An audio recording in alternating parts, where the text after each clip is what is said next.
Welcome to Coastal Review Podcast.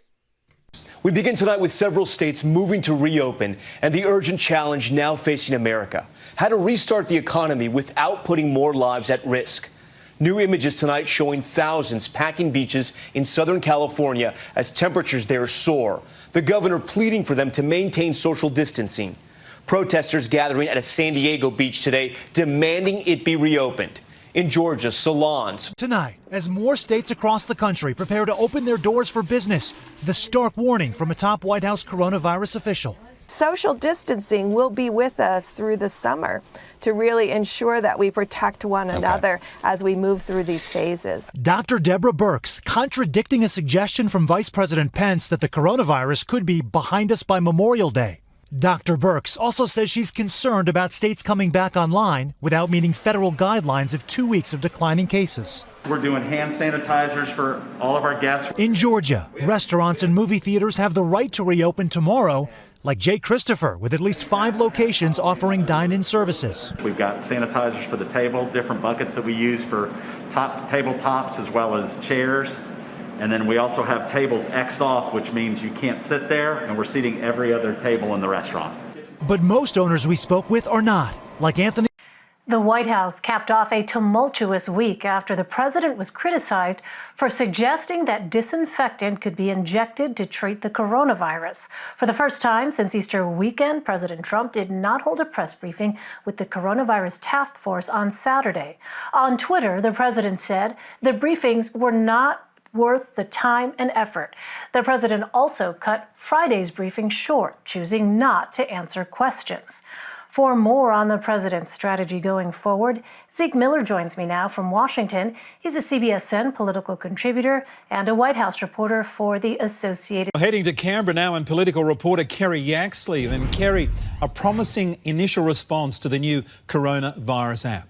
Good morning, Mark. Over 1.1 million people have downloaded the COVID Safe app. The health minister says that the government was expecting it would take 5 days to reach that number.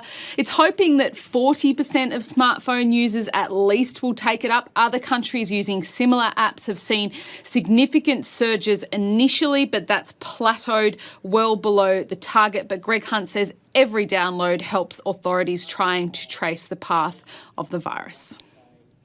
To get to more than 1 million already is an extraordinary start, but we want to encourage as many Australians as possible. That's our magic number. As many Australians as possible to download the app, to help our disease experts. Left-wing news media, even in this room, have teamed up with Chinese Communist Party narratives, and they're claiming you're racist for making these claims about Chinese virus. Is it alarming that major media players just to oppose you are consistently siding with foreign state propaganda, Islamic radicals, and Latin gangs and cartels, and they work right here at the White House with direct access to you and your team? They are siding with China. They are doing things that they shouldn't be doing. They're siding with many others. China's the least of it. What a moment that was today on live national television. That question in the briefing room today, immediately labeled a plant, was from Chanel Rian, Chief White House correspondent for One America News Network. Ms. Rian recently aired a story about a since debunked conspiracy theory that the coronavirus was hatched in a lab in North Carolina. That is a Chinese talking point, by the way. It was the good folks at OAN who recently teamed. I want to thank you, the people of this country, for the sheer grit and guts you've shown and are continuing to show. Every day, I know that this virus brings new sadness and mourning to households across the land. We are making progress with fewer hospital admissions, fewer COVID patients in ICU, and real signs now that we are passing through the peak. Thanks to our collective national resolve, we are on the brink of achieving that first clear mission: to prevent our National Health Service from being overwhelmed in a way that tragically we have seen elsewhere. And that is how and why we are now beginning to turn the tide. If this virus were a physical assailant, an unexpected and invisible mugger, which I can tell you from personal experience it is, then this is the moment when we have begun together to wrestle it to the floor. And so it follows that this is the moment of opportunity. This is the moment when we can press home our advantage.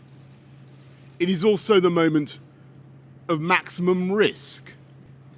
I understand your impatience. I share your anxiety.